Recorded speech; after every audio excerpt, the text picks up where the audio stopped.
ইতিমধ্যেই নির্দেশ কিন্তু সামনে চলে এসেছে, যেখানে সুপ্রিম কোর্ট স্পষ্টই জানিয়ে দিচ্ছে সময় বেঁধে দেওয়া হয়েছে 31শে মার্চের মধ্যে বকেয়া ডিএর 25% মিটিয়ে দিতে হবে রাজ্য সরকারকে। শুধু তাই নয়, তাই নিয়ে একটি কমপ্লায়েন্স রিপোর্টও কিন্তু তাদের 15ই মের মধ্যে জমা দিতে হবে এবং বাকি 75%-এর ক্ষেত্রে 4 সদস্যের কমিটি গঠন করে দিয়েছে সর্বোচ্চ আদালত।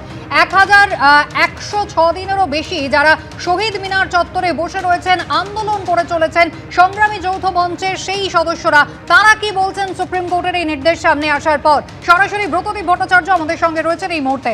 ব্রতদীপ, দেখো, সংগ্রামী যৌথ মঞ্চের এই যে অবস্থান মঞ্চ, এখানে এতদিন ধরে আমরা শুধু দেখেছি যে স্লোগান, আন্দোলন আর বিক্ষোভ, কিন্তু আজকে এখানে একেবারে খুশির আমেজ। মিষ্টি বিতরণ করা হচ্ছে, একে অপরকে মিষ্টিমুখ করাচ্ছেন, প্রত্যেকের হাতেই দেখতে পাচ্ছ ভিক্টরি সাইন। অর্থাৎ আজকে এতদিনের লড়াই, 10 বছরের উপর যে আইনি লড়াই, সেই লড়াইয়ে জয় এসছে। কি মনে করছেন এবার অবশেষে তাহলে আপনারা যে বকেয়া ডিএ সেটা পাবেন? হ্যাঁ, আজকের রায়ে এটা স্পষ্ট হলো যে মুখ্যমন্ত্রী যতই আমাদের কুকুর বেড়াল, ঘেউ ঘেউ মেউ মেউ, চোর ডাকাত, ডাকাতের সর্দার এসব বলেছিলেন তো উনি, তা আজকে কে চোর প্রমাণিত হয়ে গেছে, কে ডাকাত প্রমাণিত হয়ে গেছে। উনি যেমন ইডির নথি লুট করেছেন, ঠিক একইভাবে সরকারি কর্মচারী, শিক্ষকদের কোটি কোটি টাকা লুট করেছেন। আজকে সুপ্রিম কোর্টের রায় প্রমাণ হয়ে গেল যে উনি লুটেরা, উনি ডাকাত, উনি নিজে চোর। একথা যে কথা সংগ্রামী যৌথ মঞ্চ জোর দিয়ে 23 সাল থেকে বলে আসছে, আজকে সুপ্রিম কোর্টের রায় সেটা প্রমাণ হয়ে গেছে। এবং আগের বার সুপ্রিম কোর্ট কোনো রকম সময় দেয়নি, তার সুযোগ নিয়ে উনি নির্দিষ্ট সময় বলেনি, তাই সেই সুযোগ নিয়ে টাকা দেয়নি, কিন্তু সেই 25% এবার 31শে মার্চের মধ্যে দিতে বলেছেন। এবং 25% দিতে বলেছেন মানেই তো পুরো হিসেব করতে হবে, পুরো বকেয়াকে, মহার্ঘ ভাতা যে অধিকার কর্মচারীর, এটা সুপ্রিম কোর্ট আজকে স্বীকার করে নিয়েছে তাদের এই রায়ের মধ্যে দিয়ে। এবং আমরা মনে করি যে 15 সাল থেকে 11 বছরের লড়াই, আজকে আমরা জয়ী হয়েছি। এবং সংগ্রামী যৌথ মঞ্চ এর মধ্যে না ঢুকলে এই জয় এত সহজে আসতো না। সংগ্রামী যৌথ মঞ্চ ইমপ্লিমেন্টের সুযোগ পেয়েছিল বলেই এই জয় আমরা পেয়েছি। এই জয় আমরা আপামর কর্মচারী, শিক্ষক, পেনশনারদের উৎসর্গ করছি। আর যেসব কর্মচারীরা, যেসব দালাল কর্মচারীরা, সরকারের বন্ধু কর্মচারীরা আমাদের এই আন্দোলনকে বাধা দিয়েছে, তাদের বলবো যে আপনারা যদি বাপের বেটা হন, এই বকেয়ার 1 টাকা নেবেন না। যদি লজ্জা থাকে শরীরে, তাহলে সেই দালালরা 1 টাকাও নেবেন না, যারা আমাদের বাধা দিয়েছে দিনের পর দিন রাইটার্স বিল্ডিং, বিকাশ ভবনে ঢোকবার জন্যে। যে পুলিশ কর্মীরা বাধা দিয়েছে, সব পুলিশ কর্মী নয়, যে পুলিশ কর্মীরা আমাদের বাধা দিয়েছে, গ্রেপ্তার করেছে, মারধর করেছে, তাদের বলছি বাপের বেটা হলে 1 টাকায় মহার্ঘ ভাতার টাকা, বকেয়া টাকা নেবেন না। এই আবেদন আমরা করছি। এবং আপনারা যে বাপের বেটা তার প্রমাণ করান, মায়ের দুধ খেয়েছেন তার প্রমাণ করান, আর নাহলে সংগ্রামী যৌথ মঞ্চে যোগ দিন, সংগ্রামী যৌথ মঞ্চের লড়াইয়ে আসুন। আজকে রাজ্যের বাজেট রয়েছে, আমরা গত অর্থবর্ষে দেখেছিলাম যে এই বকেয়া ডিএ নিয়ে কোনো বরাদ্দ ছিল না। কি আশা করছেন আজকের এই বাজেটে কিছু থাকবে আজ এই নির্দেশে? সুপ্রিম কোর্টের কাছে যেভাবে থাপ্পড় খেলো এই রাজ্য সরকার, যে ডিএটা চুরি করেছিল, সেটা আজকে প্রতিষ্ঠা হলো সুপ্রিম কোর্টে যে তারা ডিএ চুরি করেছে। আগামী দিনে এবং বর্তমান ডিএ যে রাজ্য সরকার চুরি করছে, সেই চুরি করা ডিএ খেয়ে চুরি করে রাজ্য সরকার যাতে আর না তার নিজের মুখ পোড়ায়, সেই মুখ না পোড়ানোর জন্য আজকে উচিত রাজ্য সরকারকে বর্তমান যে বকেয়া ডিএ সেটা তাদের দিয়ে ফেলা। দেখো কুসুমিতা, শুনতেই পারলে একদিকে আশা রয়েছে, খুশির আমেজ রয়েছে, তার সঙ্গে একই সঙ্গে তারা কিন্তু এখনও আন্দোলনের পথ থেকে সরছেন না, সেই বার্তাও দিচ্ছেন। ইতিমধ্যেই সংগ্রামী যৌথ মঞ্চের তরফ থেকে সাংবাদিক সম্মেলন শুরু করা হচ্ছে। সংগ্রামী যৌথ মঞ্চের যিনি কনভেনার ভাস্কর ঘোষ, তিনি আছেন। ভাস্করবাবু, আজকের এই রায় কি বলবেন?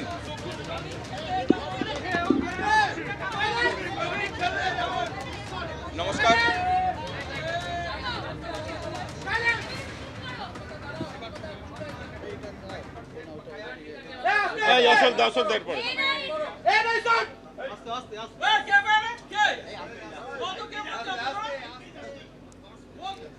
সরাসরি আপনারা যে ছবি দেখতে পাচ্ছেন, যে সংগ্রামী যৌথ মঞ্চ নিঃসন্দেহে তাদের দাবি আজকে মান্যতা পেয়েছে বলে তারা মনে করছেন, এবং একটা উৎসবের মেজাজ তাদের মধ্যে। সংগ্রামী যৌথ মঞ্চের আহ্বায়ক ভাস্কর ঘোষ কি বলবেন, অবশ্যই সেদিকে নজর রয়েছে, কিন্তু তারা যে লড়াই চালিয়ে এসেছেন, সরাসরি দেখব কি বলছেন। আপনাদের সকলকে স্বাগত জানাচ্ছি। বিগত 1100 দিনের বেশি দিন ধরে আমরা এখানে অবস্থানে রয়েছি, এবং আমাদের এই লড়াইটাও শুরু হয়েছিল হাইকোর্টের ডিভিশন বেঞ্চে, যখন ডিএ মামলার রায় আসে, তারপরেই আমাদের পথ চলা শুরু হয়েছিল। এই পথ চলার মধ্যে দিয়ে এই মঞ্চের সূচনা হয় এবং দীর্ঘদিন থেকে আমরা অনশন থেকে শুরু করে সমস্ত কিছু আমরা মানে করে গেছি। সরকার, দুর্ভাগ্যের বিষয় হলেও সত্য যে গণতান্ত্রিক ব্যবস্থাতে গণতান্ত্রিক কোনো আন্দোলনকে তারা মূল্য আজ পর্যন্ত কোনো দিন দেননি, আমাদের ক্ষেত্রেও সেটা দেননি। আমাদের আন্দোলনের চাপে পড়ে 2019 থেকে 2022 পর্যন্ত ফ্রিজ হয়ে থাকা ডিএর চাকা কিছুটা ঘুরতে শুরু করেছিল, কিন্তু সেটা পুরোটা আদায় হয়নি। এখানে প্রসঙ্গত বলে রাখি যে রায় এসেছে, সেই রায় 1/4/2008 থেকে 31/12/2019 পর্যন্ত যে পে কমিশন, পঞ্চম বেতন কমিশন রাজ্যের, সেই পঞ্চম বেতন কমিশনের যে বকেয়া মহার্ঘ ভাতা, সেই বকেয়া মহার্ঘ ভাতা নিয়ে এর সাথে বর্তমান বকেয়া মানে পে কমিশনের যে বকেয়া মহার্ঘ ভাতা 40% যার পরিমাণ, তার সাথে কোনো সম্পর্ক নেই, তার জন্য লড়াই জারি আছে। আজকে যে রায় এসেছে, আমরা প্রথমেই সমস্ত মামলাকারী সংগঠন যারা কর্মচারীদের পক্ষে লড়াই করেছেন, confederation of state government employees, তারপরে হচ্ছে যে কর্মচারী পরিষদ, ইউনিটি ফোরাম, তাদের সকলকে ধন্যবাদ জানাচ্ছি। আমরা এই মামলাতে ঢুকেছিলাম তাদের হাতকে শক্ত করার জন্য, এবং আপনারা জানেন যে এই মামলাতে আমরা ভারতবর্ষের বিখ্যাত আইনজীবী গোপাল সুব্রমণিয়াম স্যারকে নিয়েছিলাম। তার সওয়াল জবাব আপনারা শুনেছেন, এবং এটা প্রমাণ হলো যে কর্মচারীদের অত আর্থিক সক্ষমতা না থাকলেও আমাদের মামলাতে সুপ্রিম কোর্টে রাজ্য সরকার, সুপ্রিম কোর্টের সমস্ত সিনিয়র আইনজীবীদেরকে নামিয়েছিলেন আমাদের বিপক্ষে, কিন্তু কর্মচারীদের যে লড়াই, যে অধিকার, সেই অধিকারকে তারা খণ্ডন করতে পারেননি এবং জয় মানে আটকাতে পারেননি। নিম্নতর আদালতে যেভাবে আমাদের জয়ের ধারাবাহিকতা বজায় থেকেছে, এখানেও তাই হয়েছে। এবং আমরা এরই সাথে ধন্যবাদ জ্ঞাপন করছি রাজ্যের বিরোধী দলনেতাকে, যেভাবে উনি নিজে ব্যক্তিগত উদ্যোগে পরমজিৎ সিং পাটোয়ারিয়াজিকে দিনের পর দিন দান করিয়েছেন এবং তার ফিস মিটিয়েছেন। আমরা ধন্যবাদ জানাচ্ছি মাননীয় বিকাশ রঞ্জন ভট্টাচার্যকে, বিনা পয়সায় কর্মচারীদের হয়ে লড়াই করে গেছেন দীর্ঘদিন। আজকে আমাদের বলার কথা এটাই যে 25% দেওয়ার অর্ডার কিন্তু আগেও হয়েছিল, রাজ্য সরকার সেটাকে মানেনি। আমরা কন্টেম্প্ট করেছিলাম এবং কন্টেম্প্টের শুনানি না করে রাজ্য সরকার বলেছিল, মানে সুপ্রিম কোর্ট বলেছিলেন যে আমরা মূল মামলার শুনানি করে নিচ্ছি। আজকে মূল মামলা রায় বেরোলো, প্রায় 4 মাস হতে চললো, মানে সমস্ত কিছু শেষ হয়ে যাবার পরে। আমরা একটা কথা বলি যে মাননীয় মুখ্যমন্ত্রী আগের বার যেভাবে 25%কে না দেওয়ার সাহস দেখিয়েছেন, এবার যেন আগুন নিয়ে খেলবেন না। সংগ্রামী যৌথ মঞ্চের পক্ষ থেকে, রাজ্য সরকারের কর্মচারী এবং পেনশনারদের পক্ষ থেকে আপনাকে পরিষ্কার জানাই যে এই ভোটের মুখে এই রায় যদি ক্যারি ফরওয়ার্ড না করা হয়, তাহলে যে আন্দোলনের সম্মুখীন হবেন আপনি, আপনাকেও নতুন করে আন্দোলন শেখাবো আমরা, এটুকু কথা দিলাম। আজকে যে রায় হয়েছে, আমরা রায়ের নতুন করে বিশ্লেষণে কিছু যাচ্ছি না, আপনারা তার দেখিয়েছেন, বিশ্লেষণ করেছেন আপনাদের মতো করে। এখানে কিন্তু কোথাও সুপ্রিম কোর্ট বলেনি যে ডিএটা আইন স্বীকৃত অধিকারের মধ্যে নয়। মৌলিক অধিকার নিয়ে অনেকে বলছেন, ডিএটাকে মৌলিক অধিকার বলে কিন্তু কোনো সময়ই আমরা বলিনি। আমরা বলেছি যে লিগ্যালি এনফোর্সেবল রাইট, অর্থাৎ আইন স্বীকৃত অধিকার, এবং এই কথাটাও কিন্তু সুপ্রিম কোর্ট আজকে বলেছে। ডিএ কর্মচারীদের আইন স্বীকৃত অধিকার, এটা প্রতিষ্ঠিত হলো, এবং এর রায়ের প্রভাব গোটা ভারতবর্ষ জুড়েই পড়বে, এটুকু বলে রাখি। সুপ্রিম কোর্টের যে কোনো প্রেসিডেন্ট সেটা মানে ল অফ দ্য ল্যান্ড হয়, এটার অন্য কোনো কিছুর মানে হয় না। সুতরাং আর বাকি 75%-এর জন্য একটা 3 সদস্যের কমিটি কনস্টিটিউট করা হয়েছে, 4 সদস্যের কমিটি, তারা রাজ্যের মানে আর্থিক পরিস্থিতির কথা বিবেচনা করে আগামী 15ই মের মধ্যে একটা রিপোর্ট দেবেন সুপ্রিম কোর্টে, এবং আগামী 15ই মে আমাদের সুপ্রিম কোর্টে আবার এটা শুনানি হবে। এটা কিন্তু কবে দিতে হবে সেইটুকু নিয়ে শুনানি, দিতে যে হবে সেটুকু নিশ্চিত থাকতে পারেন, কিন্তু কত কিস্তিতে দিতে হবে সেটা পরবর্তী ক্ষেত্রে ঠিক হবে। এই রায় কি বা এই লড়াই কি শুধুমাত্র কর্মচারীদের ডিএ পাওয়ার লড়াই ছিল? আমরা বলছি যে না, এটা রাজ্যবাসীর জন্য বার্তা আমাদের। এই লড়াইটা এই রাজ্যের সমস্ত খেটে খাওয়া মানুষের সঠিক শ্রমের বিনিময়ে সঠিক পারিশ্রমিক তারা পাবেন কিনা তার লড়াই ছিল। এই রাজ্যের কর্মচারীরা সব থেকে কম ডিএ পেতেন বলে, স্থায়ী কর্মচারীরা এবং পেনশনাররা, এই রাজ্যের স্থায়ী কর্মচারীদের বেতন দেশের মধ্যে সব থেকে নিম্ন ছিল। তারই সাথে পাল্লা দিয়ে এই রাজ্যের প্রত্যেকটা স্তরের খেটে খাওয়া মানুষ, তিনি কলকারখানায় কাজ করান হোক, ইটভাটাতে কাজ করা শ্রমিক হোক, ধান পোতার শ্রমিক হোক, রাজমিস্ত্রি হন অথবা রাজমিস্ত্রির যোগানদার, প্রত্যেকের ক্ষেত্রেই দেখা যাবে আসাম বলুন, বিহার বলুন, ঝাড়খণ্ড বলুন বা উড়িষ্যা বলুন, প্রত্যেকটা জায়গার থেকে তাদের বেতনটা হচ্ছে এখানে অর্ধেক। তার কারণটা অন্য কিচ্ছু নয়, এই যে রাজ্যগুলোর কথা বললাম, এই সমস্ত রাজ্যের স্থায়ী কর্মচারীদের থেকে ঠিক অর্ধেক বেতনে কাজ করেন এই রাজ্যের স্থায়ী কর্মচারী পেনশনাররাও। তারই সাথে পাল্লা দিয়ে এটা নির্ধারিত হয়েছে। ব্যবসায়ীদের জন্য বক্তব্য যে এই টাকা যদি রাজ্যের কর্মচারীদের কাছে আসে, কর্মচারীদেরকে দিয়ে দেওয়া হয় তাদের ক্রয় ক্ষমতাটাকে ঠিক জায়গায় রাখার জন্য। সুতরাং ক্রয় তারা করবেন কোথা থেকে? না, বাজার থেকে।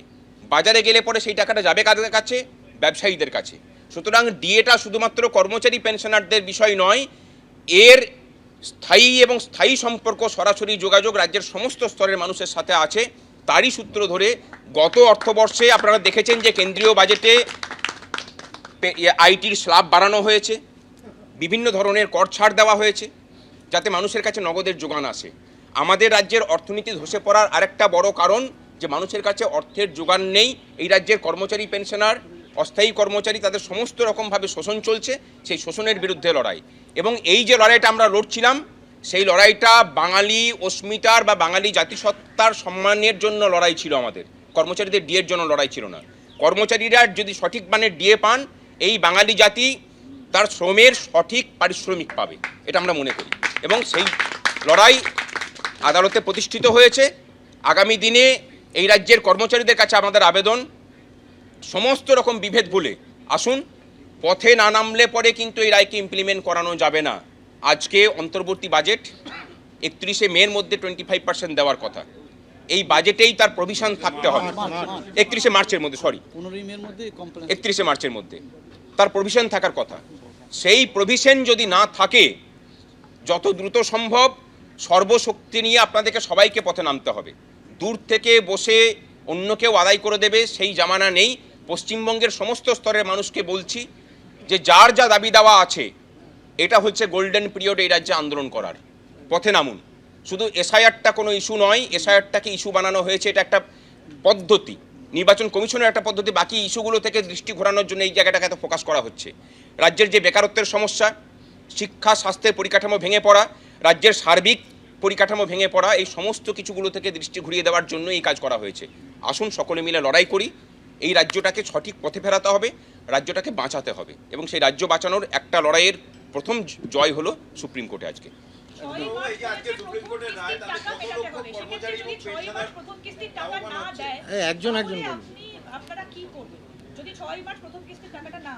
আমরা কি করব সেটা তো মনে হয় প্রথমেই বললাম, যে কর্মচারীদেরকে নিয়ে যে আন্দোলন হবে। আপনারা দেখেছেন এই মঞ্চে যখন অনশন হয়েছে কতটা বেকায়দায় সরকার পড়েছে। আপনারা দেখেছেন যে হরিশ মুখার্জি স্ট্রিট দিয়ে বিগত 14 বছরে কাউকে ঢুকতে দেয়নি। আমরা মিছিল করেছি, গোটা হরিশ মুখার্জি স্ট্রিটে যখন মিছিল হয়েছে তখন মিছিল শেষ হয়নি।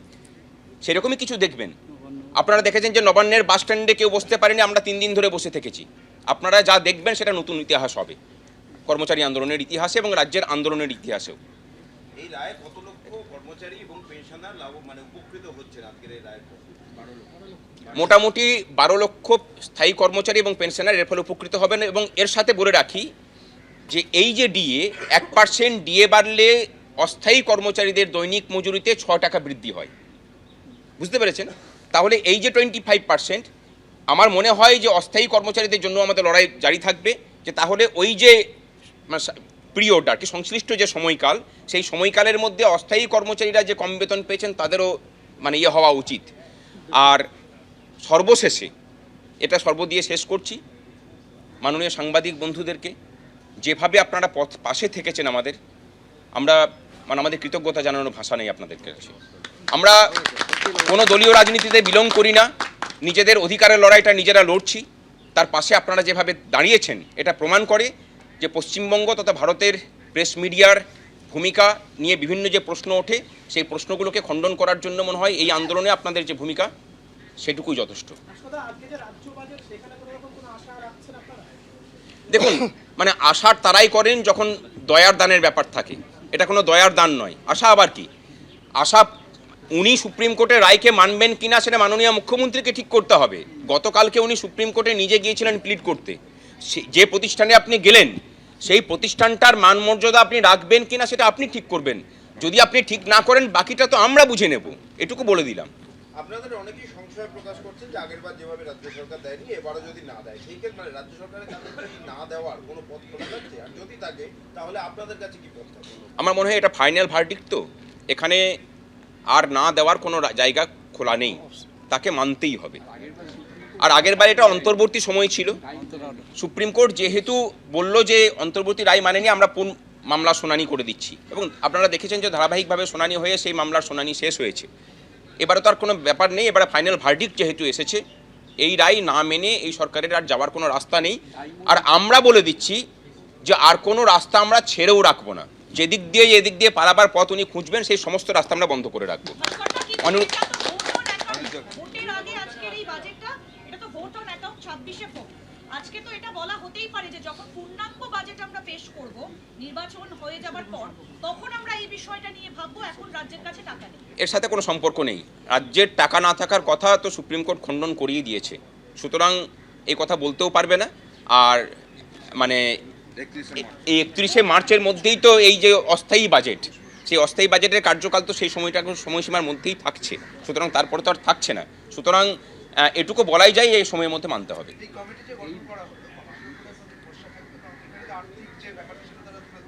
অবশ্যই সেখানে আমরাও রিপোর্ট পেশ করব বলে আমরা আশা করি যে কমিটি আমাদেরকেও সুযোগ দেবে যে আমাদের বক্তব্য পেশ করার। আমাদের কাছেও তথ্য আছে, সরকার কি তথ্য পেশ করলো তার সাথে আমাদের তথ্য তারা মিলিয়ে দেখুন। আমরা সরকারের কাছ থেকে নেওয়া তথ্যই পেশ করব, এবং কেন্দ্র সরকারের বিভিন্ন যে ডিপার্টমেন্ট আছে তাদের কাছ থেকে তথ্য কালেকশন করে আমরা তথ্যগুলোকে তাদের কাছে তুলে ধরবো। আমার মনে হয় না যে তারাও এরকম কিছু বলবেন যে রাজ্যের আর্থিক স্থিতি খুব খারাপ। রাজ্যের আর্থিক স্থিতি যদি খুব খারাপ হতো তাহলে ক্লাবগুলোকে এত কিছু দেওয়া যেত না। যেখানে মানে এই যে দানগুলো হয়েছে সেই দানগুলো কিন্তু কোনোটাই, পরিষ্কার করে বলি, কোনো প্রোডাক্টিভ ইনভেস্টমেন্ট নয়। একটা রাজ্য সরকারের কাজ হচ্ছে প্রোডাক্টিভ ইনভেস্টমেন্ট করা, যেখান থেকে তার কিছু ফেরত আসে। আমরা জানি যে পরিকাঠামো ক্ষেত্রে 1 টাকা ব্যয় করলে সেটা 3 টাকা হয়ে ঘুরে আসে। যেভাবে পরিকাঠামোবিহীন ক্ষেত্রগুলোতে বা পরিকাঠামো পরিকল্পনা এবং পরিকাঠামো বহির্ভূত জায়গাগুলোতে যেভাবে বিনিয়োগ হয়েছে বিগত 14 বছর ধরে, রাজ্যের আর্থিক স্বাস্থ্য যদি বা কিছুটা খারাপ হয়ে থাকে তার দায় কিন্তু এই পরিকল্পনা বহির্ভূত কাজকর্ম।